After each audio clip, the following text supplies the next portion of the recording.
first time using a photo booth to record, and there's a countdown, in case you didn't know. Welcome back to the Three Owls podcast. Your hosts today are Terry and Haley, and we would like to thank everybody for coming back. Thanks for coming back. We do still have our other attendees who will be off camera, but you may hear them in the background.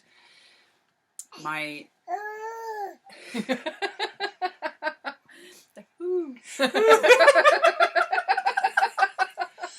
Oh, Lordy. So yeah, thanks for coming back, especially those of you that watched episode 2, all 80 minutes of it, almost 80 minutes of it. Thank you for sticking with us. This, like I said, is episode 3 of the Three Owls podcast.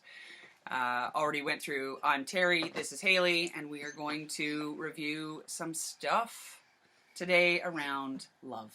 Mm-hmm. Happy pre-Valentine's, Galentine's, just being a human day. Yep. Yep.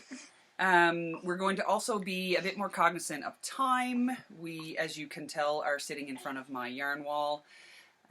Which was not optional, by the way. It was not optional. There was other places we could sit in my office, but A, they're messier, if you can imagine messier than this. And just not as pretty. No, the yarn is beautiful. Yeah. Yeah. And it works as a sound barrier. Doesn't it feel weird when you're talking in here? It sounds decent. Muffled. Yeah. Yeah. It's like snow, like if you were in snowbanks. Right. Yeah. Anyway. But actually, that's one of the things I love about Canada is that there's like a sense of quiet that you don't get in all places. Oh. Because of the snow. Yeah. Interesting. We, like I said, will be a bit more cognizant of time, so we're going to be watching the clock. We've got some notes, we've got some tea. I won't get into tea because I won't be able to be cognizant of time, but I'll tell you about these mugs and my tea at another time. For, again, anyone that has come back, thank you for coming back. You can find all of our information that we talk about today in this week's episode, or in this month's episode, in this bi-weekly episode, in the description box, which you can find below this video. It will have all of our social contact, Facebook, Instagram, email. I think that's all we do. Mm-hmm. And I used my journal. So I'm going to be looking, you'll see me looking down here because I did actually put pen to paper or pencil to paper because pencil is less invasive. Committed. Yeah. I could erase it if I wanted to. So I did use my journal, so you may see me looking down to look at some notes. Mm-hmm. So today, like every other day, we're going to go through the introduction. We're going to do a little blurb right here of just the tip. We're going to go into Spin Me a Yarn, which we talked about already, was going to be talking a little bit about love. Haley's already pre-warned me that she's got a lot of things to talk about today. But that's it. Over to Haley. What do you want to start? Well, I think that seeing as how I quashed last time's story of the origin story of who we are. Oh, right. Friend. Yeah, let's start there. Would you like to? How do you want to? Like, I feel like. Okay, I'll give my perspective. So no, actually, you know what? I think I should go first, at least for the starting bit, because you didn't know about me before I knew about you. Yeah. So I came over to work at CBI in 2009, which is a Canadian company, as a kinesiologist. And in the company I was working for in Australia, before I left, there was a gentleman called Dave, who I kind of followed around. Like, he went to Cairns, I went to Cairns, he went to Canada, I went to Canada. So I never met him, but I actually sent him a message saying, hey, I'm going to Canada. Any tips for working in CBI? And he's like, oh, if you're going to Calgary, like, look out for my friend Terri. She's awesome. Okay. So this is probably like, oh goodness, like maybe April 2009. And then I got to Canada eventually, late May. And so by the time I started working, it was late June, early July. And then one day I'm in the clinic and I see this person like walking past. So Terri, for context, she had very short hair and she was wearing like a high green turtleneck. Very business. And she's an interloper in our clinic. So she's not necessarily there all the time. So that's why I didn't know her immediately. But she like strides past the windows to our office because we had a little fishbowl inside of the great clinic. And I'm like, whoa, like, who is that person? They're very serious. Anyway, and so someone's like, oh, that's Terri. I'm like, oh, like, we have mutual friends. Like, I should go introduce myself. So I did, but I had to walk around the other side of the clinic to the other office space. And it also has a window, and we were used to dictate reports. And so my introduction to Terri in real time was client X, da-da-da-da, period, da-da-da-da, period, testing was ceased, period. I'm like, whoa. Whoa. All business. Oh, but yes, very serious. I'm like, I'm Haley. We both know Dave. Yeah, and that's pretty much where I left it. Until after that was the white t-shirt, right? After that was the white t-shirt, yeah. So I knew of you. Right. And we had met face to face, so accosting you with pens wasn't like completely outside of what was possible for me. Yeah. Still, it was a white t-shirt and Sharpies, and I was very anxious about it. So then there was that episode, and then I reached out. Was it a phone call? It was. So I'd also started seeing a dude very loosely, because it was summer, and he was like the lead singer of a band, and it had just been his girlfriend's birthday, and that's how we met. So like I was half expecting to hear from him, and then all of a sudden I hadn't saved his number in my phone because, you know, it's 2009. And I had like this tiny little Sony Ericsson thing. I think it was like one of the first colour phones. And then I get this phone call from Terri. So I'm about to go down the river and float with some friends for the next couple of hours. And then I get this phone call from an unknown, like an unsaved number. And you have a very deep, at the time you hadn't had your sinuses done. Oh, yeah, right. So your voice was deeper. Yeah. And I was a lot less free-spirited then as I am now. And I'm not free-spirited, like, you know, the yin and yang over here. I'm not free-spirited generally. I was really, really, really not free-spirited back then. You were very tightly wound. Yes. Yeah. Yeah. Yeah. So when I called you up, it was probably more like, hey, this is me. This is what is going to happen. Like, and more I do abrupt. this, Yeah. super sharp. I do this thing where I select my friends, and I decide something's going on with I those. think it's just the light drops. Yeah. Yeah. So I select my friends, and once I've decided that you're going to be my friend, like I just sort of pick you, and then I tell you. So I had done that. I decided that we were going to be friends. Yeah. You are now my friend. You are now in this circle, and there is no getting out, even if you try. Not many have tried before you, and none have succeeded. So I called you up, and I just said something to the effect of, hey, oh, and a little bit of context. I lived in a house by myself. I had left my partner, my previous partner, and so I was living alone, and I had a full 2-story house with a hot tub and what have you. All so the accoutrements. I called you up and I said, hey, do you want to come on over and like chill in the hot tub and have a glass of wine? Yeah. So I don't know if it was just like the confusion of like half expecting it to be a boy and then it like being someone who is you and like not necessarily.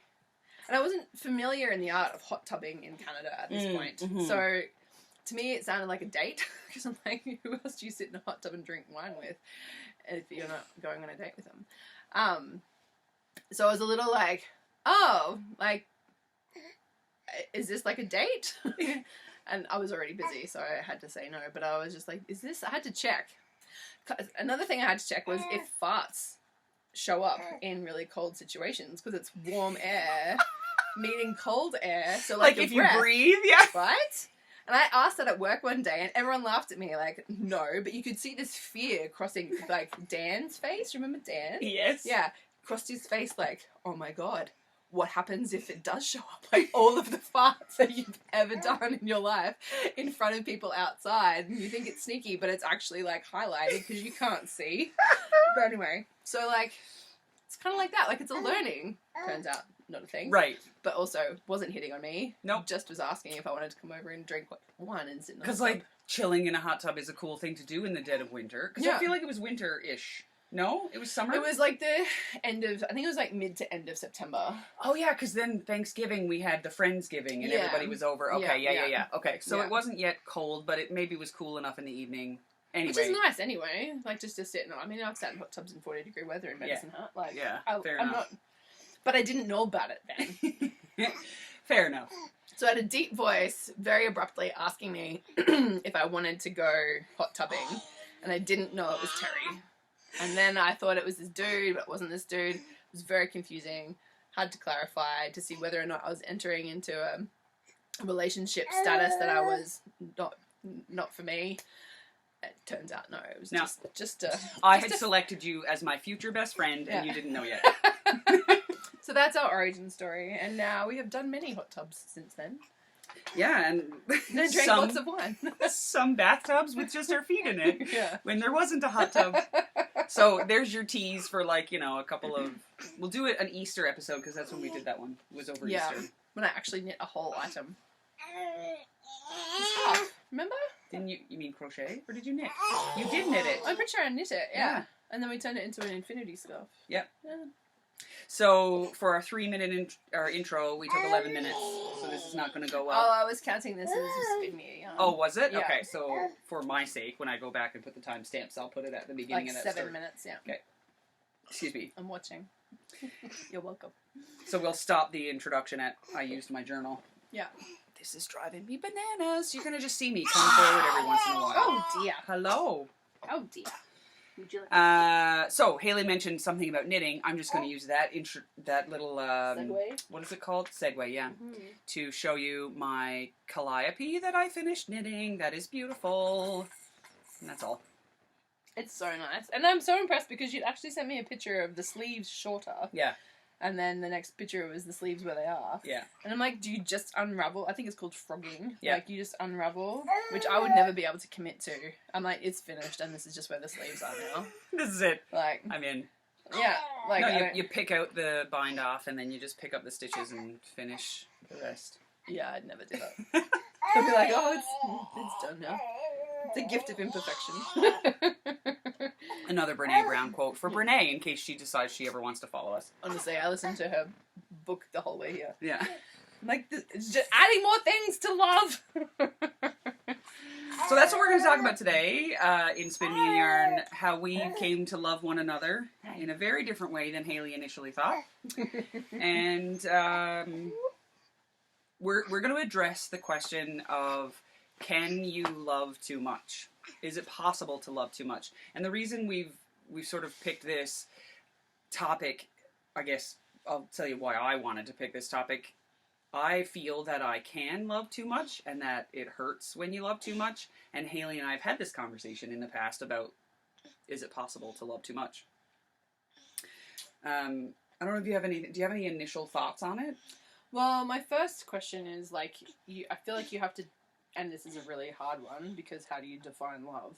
But, like, what it is that you're specifically talking about, like, when you're loving too much, like, what is it? Is it, like, in romantic relationships, in friendships, in, right, like, loving your dogs? Like, what is it that you're giving some of yourself to, and is it even giving, or is it just like a connection or an attachment to something? Right.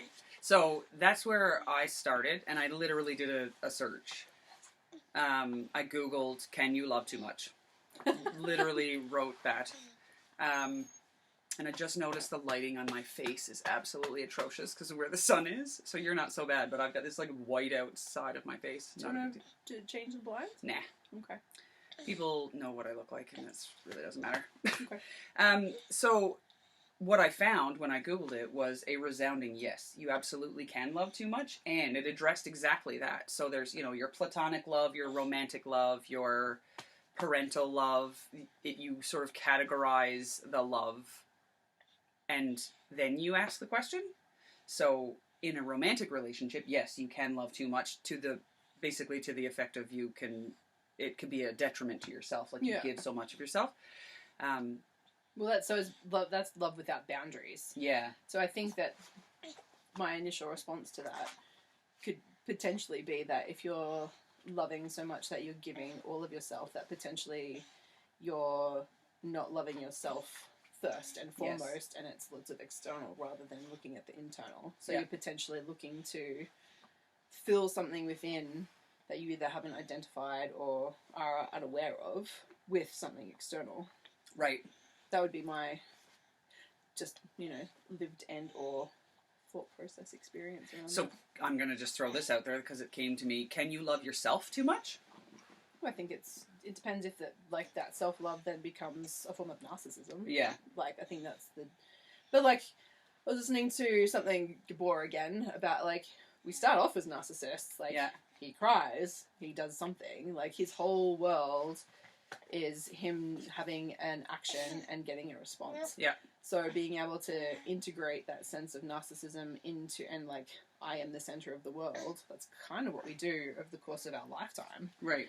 And when you don't do that, or you don't integrate components, then I think that's when you can run into trouble. Right. But I think what often happens is that what I would suggest or infer is that most people, in order to fit in or feel connected or be a part of a community or a group or whatever, like in pre-teen and adolescence, is that we swing all the way the other way, and we, you know, in our society might move more towards that, like, I need to be a part of other, like, my sense of self is going to be better with other, rather than the internal, which is kind of what your 20s and early 30s is about. Like, it's just like, we're just this pendulum swing until you're like, this is exhausting. Now I just need some stillness. I just need to be me. Well, and that's okay. I don't need anything else. Yeah. And to go back to Brené, because obviously she's brilliant. Yeah. It's that, and I forget which book it is. She's done so many. So many. She actually quotes herself in her, like, when books. I know. Yeah. Like, that's such a library worth of But material. she's so bloody brilliant. Yeah. All the love for Brené Brown. Mm-hmm. But we, excuse me. Excuse you. She talks about belonging versus fitting in. Mm-hmm. And what you're saying is, and I'm going to paraphrase, but in your teen years, 20s, 30s, you want to fit in, and maybe not everybody does, but you're fitting in as opposed to belonging, and there's a very stark difference. Again, I'll link it below. I'll find the book that it is Well, from. she actually quotes it in Atlas of the Heart. Like, I was listening to that chapter on the way here. Oh, yeah? No, and it makes sense. It's just like, and then she links it back to perfectionism. Yeah. Because it's all of these things that we think we need to do in order to feel that sense of belonging, that sense of connectedness. And it's actually those things that create separation or create behaviors that drive disconnectedness. Right. And then follow the impacts of that. Yeah. So, yeah, we're so interesting. Well, and as you're speaking, I'm remembering, I believe it was Gabor Maté, and I again forget. We just quote these. I know, this is gonna be the Brené Brown Gabor Maté podcast. Just doing book reviews on the fly. Yeah.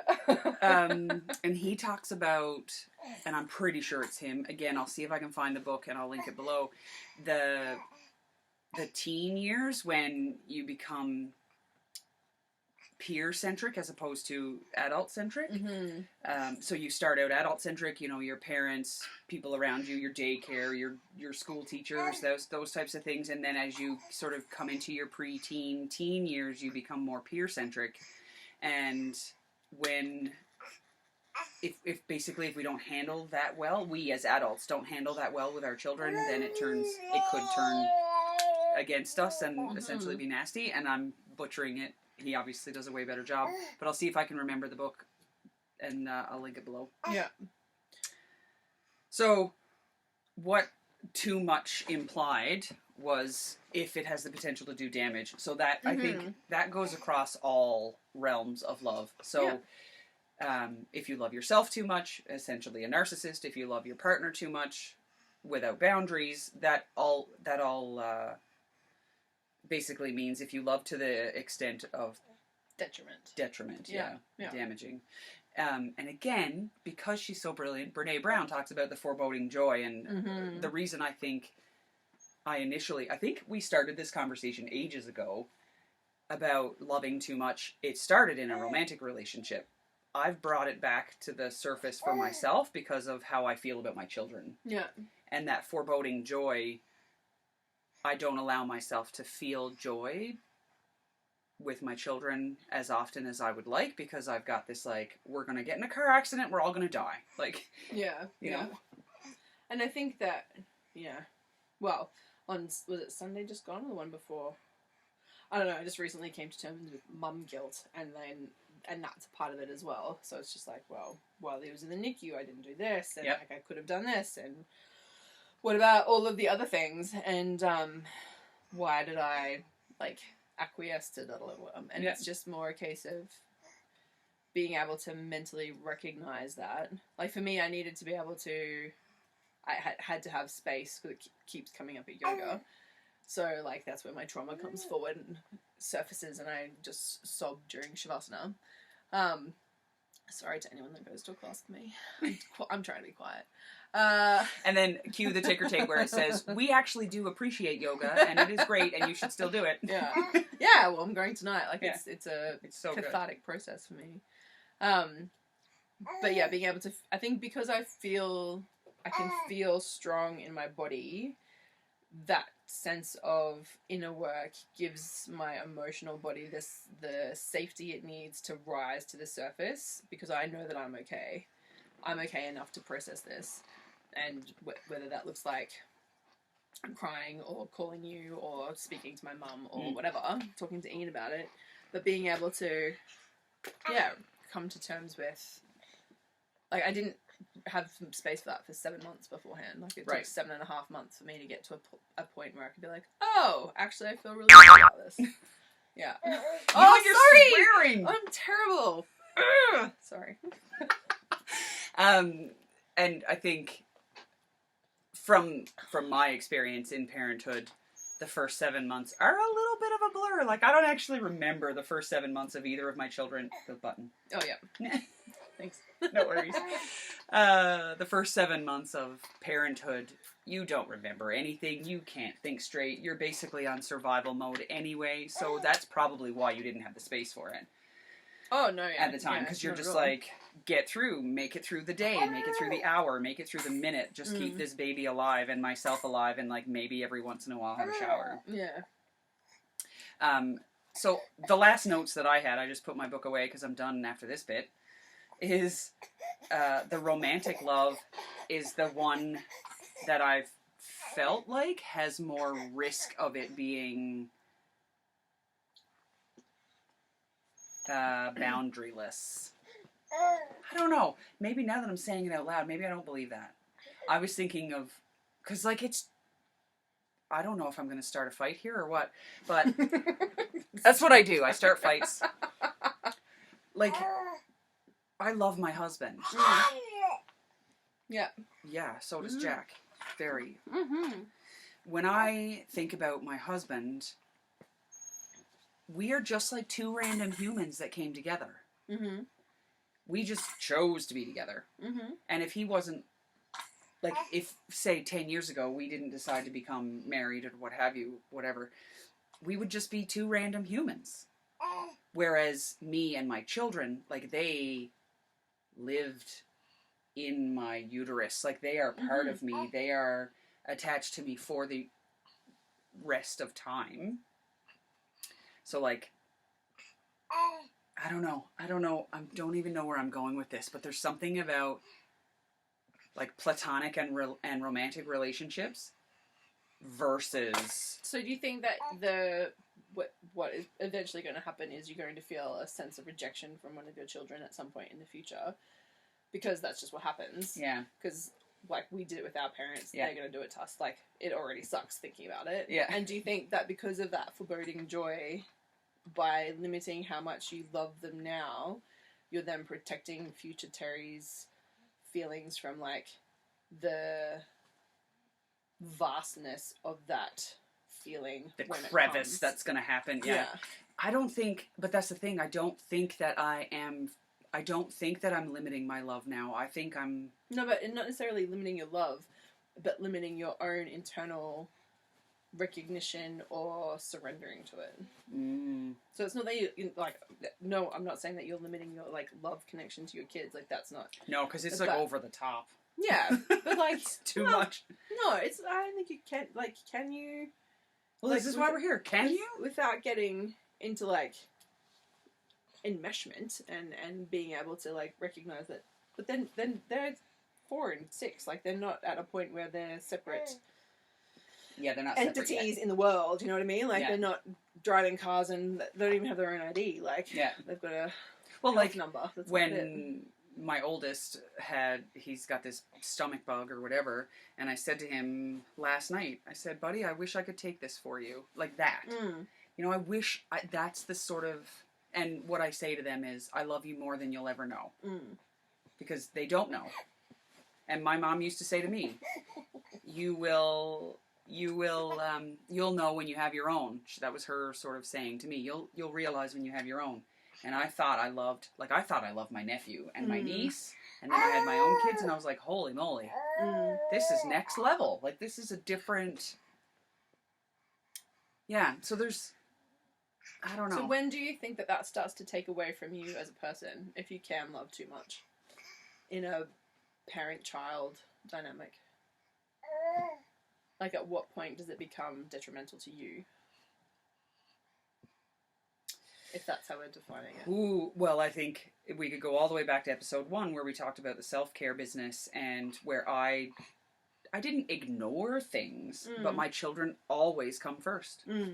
So, and I'm obviously not blaming my children for having cancer. Yeah. But there's a, you know, I would give them a bath before I would shower. I would feed them before I would feed myself. I would give them my last breath. You know, like, that is where, so I would, you know, I'd take them to the dentist before I take myself to the dentist. I would, you know what I mean? So, like, there's a self-care element Missing. Yeah. And I still eventually shower, and I still eventually go to the dentist, and I still eventually do all those things. Yeah. But you get bumped to the bottom of the list. Right.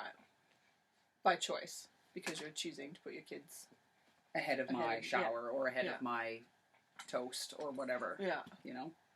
Yeah, well, also because you know that you can do those things for yourself in the 5 minutes after they leave to go to school or whatever. It's not necessarily... Yeah.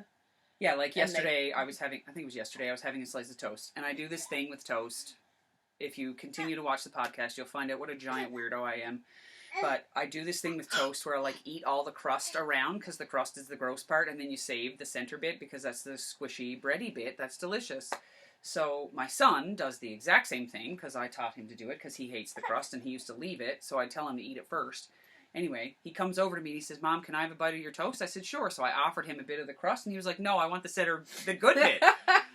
He knows where it's at. He knows where it's at, because, you know. And so I gave it to him, and he took the center bit, and I freely gave it to him, which, for myself, I will take the crust, and you can have the center delicious bit. Right. And I will do that forever. And, I mean, I know. Yes. Yeah. I want to send a bit too. Unapologetically. Like, I will do that. Till the end of time. So then how do you think that links back to foreboding joy? Well, I don't know. I wasn't expecting a counseling session. I'm not counseling. I'm just curious. This is part of why I'm a counselor, is I'm just curious. I don't know that necessarily does. When I think of foreboding joy or the doom and gloom that comes with parenthood, in my experience, like, I brought my kids home from the hospital, and the first thing I thought about was I need to get a tool to cut a seatbelt open and to break my window for when I, go over the edge of a cliff and I need to cut my kids. That's more like just generalized anxiety, probably, as opposed to related to love. And it might be because, like, to make the connection, it might be that if something happened, because you're in a vulnerable position from a place of love, if something was to happen to them, then you would be bereft. So you're already protecting them in a way that is... Exactly. So you're protecting them, thereby protecting yourself. Yeah. So that... Yeah. I know. Somebody has a lot to say. This is what we do. A lot to say about loving and his mum. And how much he loves his mum. But doesn't love his soother. Does not love the new soother that they've introduced. Hey. Yeah. I just think it's interesting because it's all driven by connection, right? But connection and protection. Yeah, like, I love these kids more than I ever thought possible, and I literally would die for them.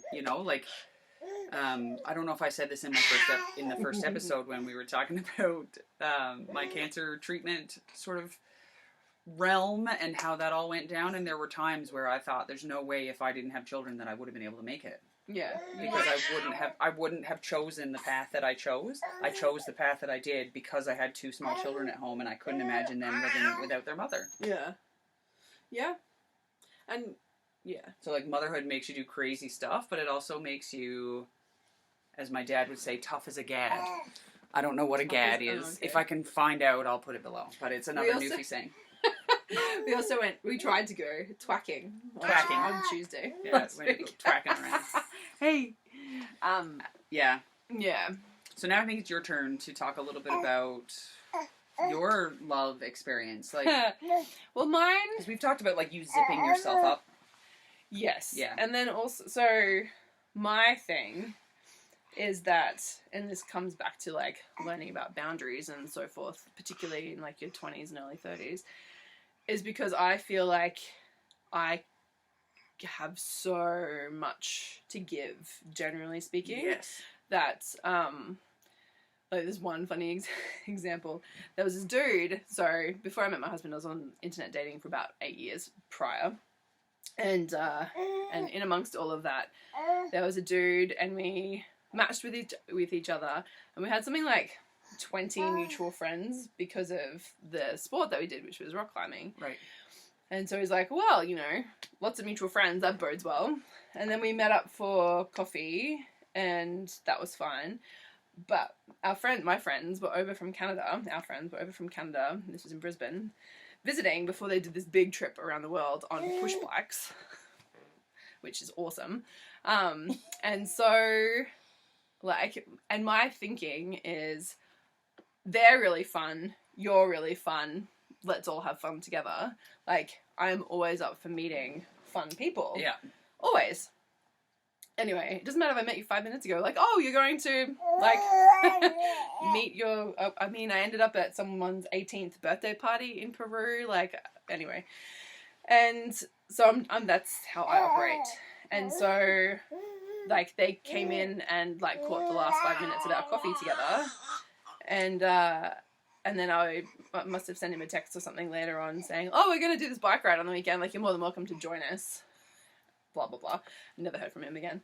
And I'm just like, oh, like, it took me a long time to be aware of the fact that, like, just because I'm into people doesn't mean that everyone else is. Yeah. And, like, because I love the social connection and I love the interaction and I am really comfortable meeting new people and finding out about them. Like, I love people. But that's not everyone's happy place.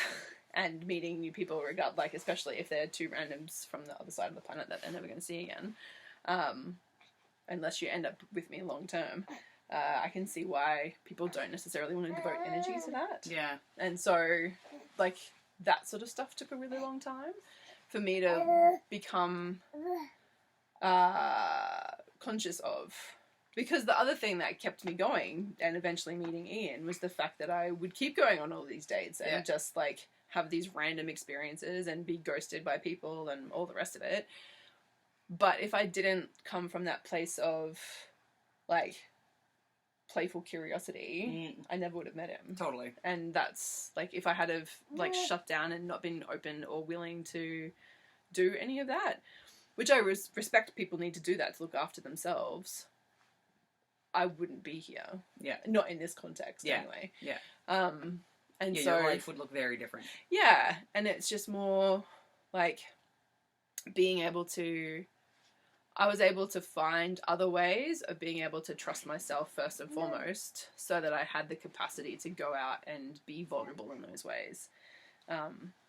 Because my biggest thing, like, over the course of, particularly in my, like, mid to late 30s, like, deep heartbreak has actually come from friends as opposed to romantic relationships. Right. Like, that's the stuff that has, like, ripped the carpet out from underneath me and just taken a really long time to understand and be able to, like, rebuild who I am for myself around like after losing the depth of those relationships.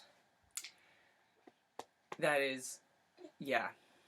Because I feel like, particularly girlfriends, Yeah. girlfriends are like and you know, husbands are a different kettle of fish. It's a different type of relationship. Totally. And when you, if one of those comes to an end or it's on hiatus or for whatever reason, if there's a disconnect there, it's, I don't know, there's a difference to it because you're in a completely different state of vulnerability with a girlfriend than you are with a husband, in my experience. Mm-hmm.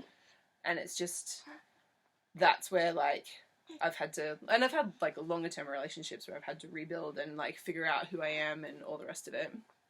But being able to, like, especially if they're of a longer duration or there's something that's like, they're so deeply intimate. Yeah. That when they shift or they change, it's like the foundation gets blown up and you're like, well, if that's not who I am anymore, like, Who am I? Who am I? Like, how do I function with this new way of being? And like, what, for me, I'm like, well, what am I responsible for? And what do I need to like learn from this so that I can be a better version or a better friend or a better whatever well, and for it's myself tough. And then others. Yeah. It's tough when you don't know, like, I'll take a personal example. I had a girlfriend of mine break up with me, I don't know, 10 years ago? Mm-hmm. And I remember talking to you about it and going like, I don't even know what I did. Yeah.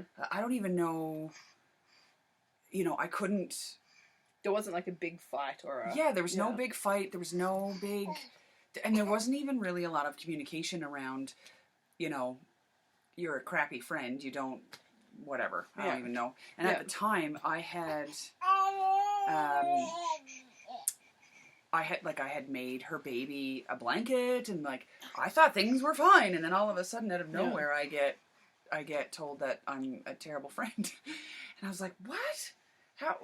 And then for me, it was like, well, how do I fix it if I don't know what I've done wrong? Yeah. And maybe I did need to fix it, maybe not, I don't know, but fix it, I don't even know what it was. Yeah. So, and again, I said this earlier, sort of being unapologetically myself, I said it in previous episodes, I want others to be unapologetically themselves as well. Yeah.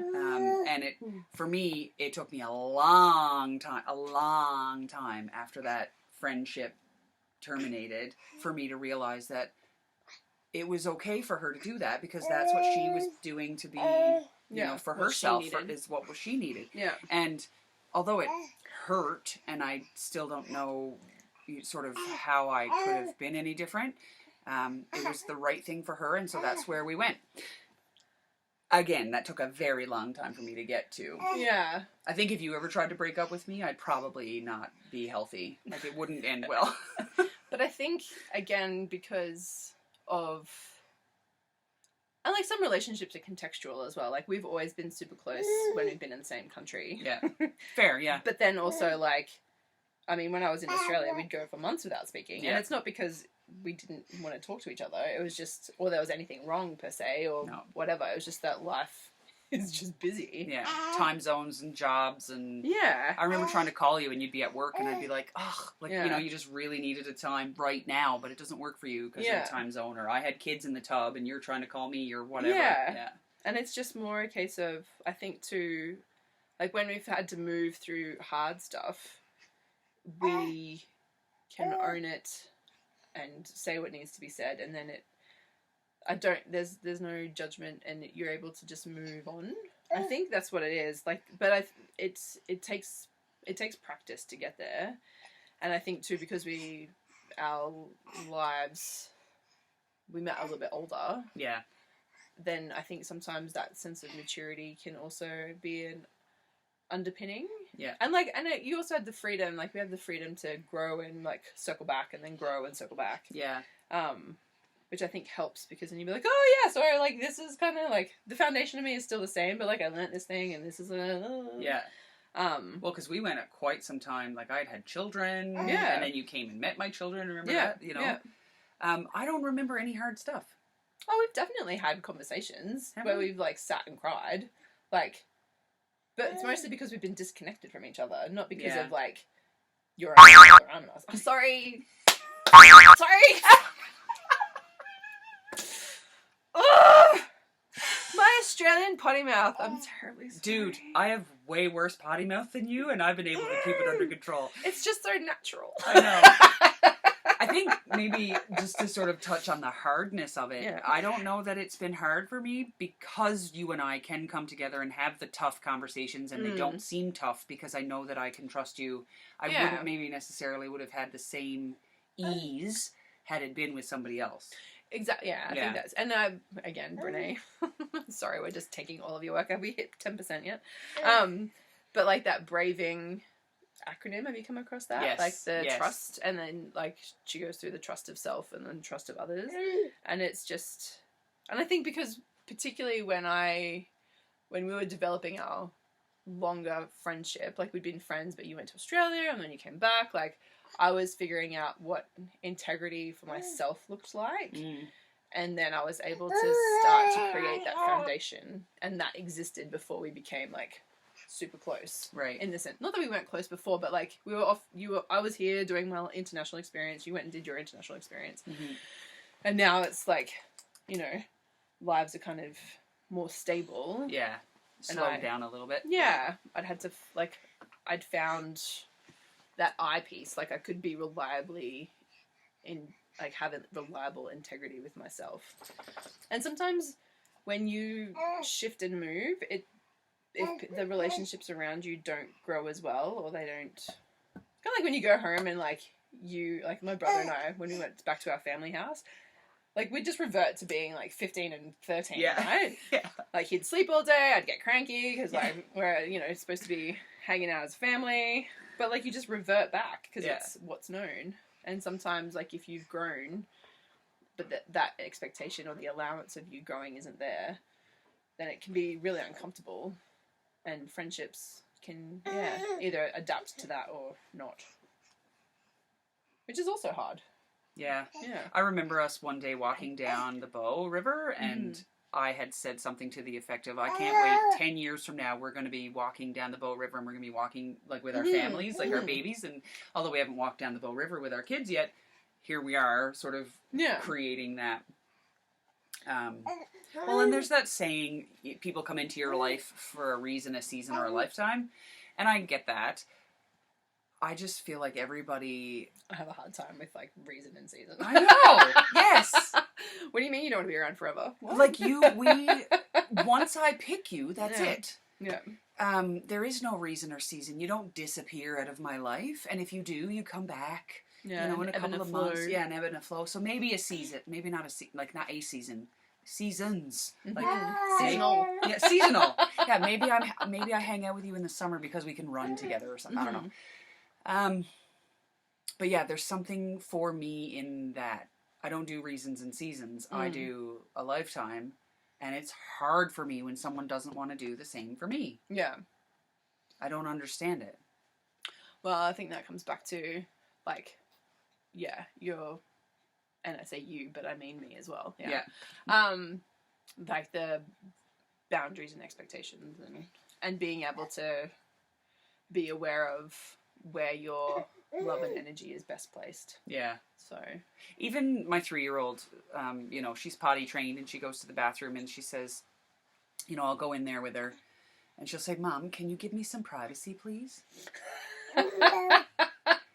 And of course, absolutely, I respect her boundaries. Yeah. But dude, like, I pushed you out of my privacy. Like, I've cleaned your privacy. But sure, and so for me, I'm terrified of my kids, going into their bedroom and closing the door and shutting me out. Yeah. Because I just want to love on them all the time. Yeah. And that's not healthy, obviously. So please check in 10 years' time when Grace is 16. Okay, so doing a time check, we're at 45 minutes-ish. And we said we were going to try to keep it tight. Yep. We have a lot left to say, I feel. Do we have a lot left to say? You know what? I feel like it's the foundation of, we can do a part 2. Yeah. That's kind of what I was thinking. Yeah. And I think, like, it's just, it's people moving through being human. So this is probably a nice bit to wrap up and then like digest and formulate things and then circle back. So we will do a part 2, so to be continued this episode, and come back for episode 4 where we talk about the rest of the things around love. More Brené Brown and Gabor Maté quotes. More Brené Brown and Gabor Maté. Do some research into some other people. Also, really like choice theory. Like I can go into some Gestalt, very experiential. We'll take Terri on an ayahuasca journey. Like, let's open up all the doors. We haven't even talked about pets, and oh, I started crying on the way here because I'm like, as if Bella's gonna be like, she's around until she's 100. Like I'm 100. So yeah, you need to get a tortoise or an African grey parrot if that's what you want. I'm just not down with her not being on the same planet as me. Yeah. So well, Drew and my husband and I talked about this conversation about we had puppies, dogs for our whole entire relationship. And then we had 3, and we lost all 3 of them sort of in quick succession. And we've talked about having another dog. And I'm not sure I can because I love the dogs so deeply when they go. And I know that they will. Like my wolfhound. I had an Irish wolfhound in 2011. And the day I took him home, I cried because I knew he was going to die at some point. Like how do you put boundaries around that? Like I want to love as fully as I can. And still not be heartbroken and but if you don't but that's the thing, like if you're not heartbroken, you're not in the arena. Yeah. It's just that, is it worth it? Right. And that's the other thing, is just like what I said to you on the phone, like if I don't feel this stuff and I don't process it, like whether I cry it out or talk about it or whatever, sweat it out. Yeah. If I'm not processing it, then I know that I'll harden. And I have done such it's been really important to me to keep myself, especially my heart, soft for such a long time. Yeah. And penetrable. Yes. And those things I can just see, like if you don't love as much as you can in a way that serves you boundary wise, then that hardening starts. Yeah. And I'm not sure I'm interested in living that way. No. So we'll pick up at hardening. And in the next episode. Yeah, and we'll touch on some pets because, they're amazing. They're amazing beings, and I think they teach us a lot.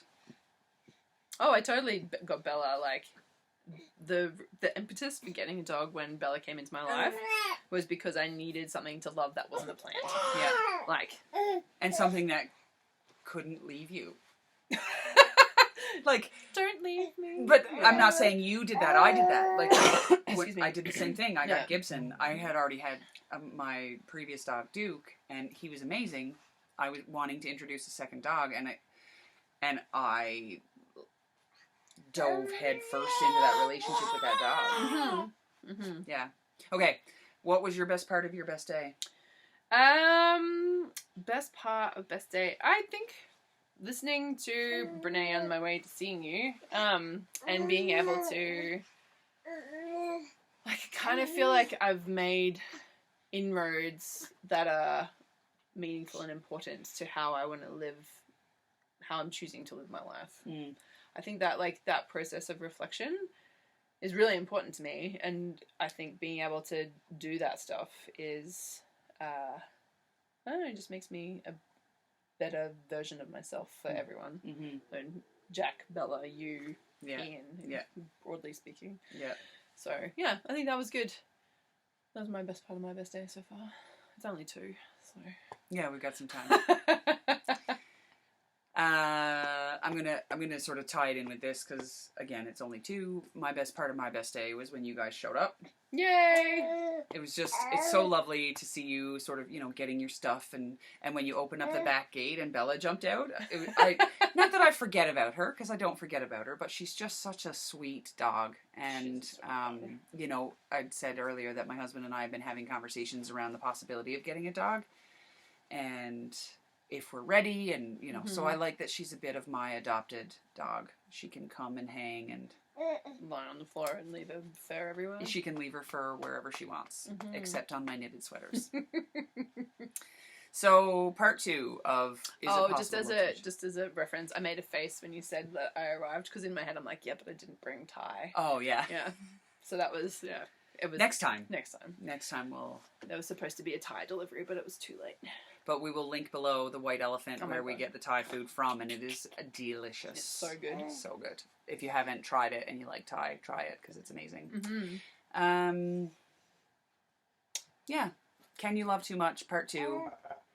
To be. I'd actually be like, I've not had a lot of space mentally or emotionally to read comments, and Sue's been great at leaving things. Yeah. But like, I'd be really interested to see what other people's lived experience is, just to add into the dynamic of the conversation. Yeah, because obviously, like, we're two people. Yeah. Well, and we're both moms. Yeah. We've got lots of friends that watch this not lots of friends that watch this podcast, but some of our friends that watch this podcast are not parents. Yeah. You know, what's your experience? Is it different than that of a parent or a dad versus a mom or? Yeah. And I'm always interested in other people's perspectives. Yeah. Yeah, leave some comments below. How you navigate it. How you navigate loving too much. Mm-hmm. Or if some of you are like, love too much, I only have time for myself, which is also fine. Yeah. Yeah. Hey. So all of our socials are below. Links of anything that we've spoken about. Episode 4 will be part 2 of this conversation because it's gone on and we don't need another 2-hour episode. Unless you want that. Unless you want that. Too. If you do, put that in the comments below. If you're like, yeah, I want to kill 2 hours of my time sitting and listening to you guys ramble. We love it. And yeah, like, subscribe, put some comments below, have a conversation, and we will see you next time. Please stay tuned to see our editor-in-chief in her workstation. If I could figure out how to put a photo in here, I'll pop a photo in here Haley took of me sitting at my editing desk. Oh, it's very high tech. Lord. Yeah. Okay, we'll see you guys next time. Bye.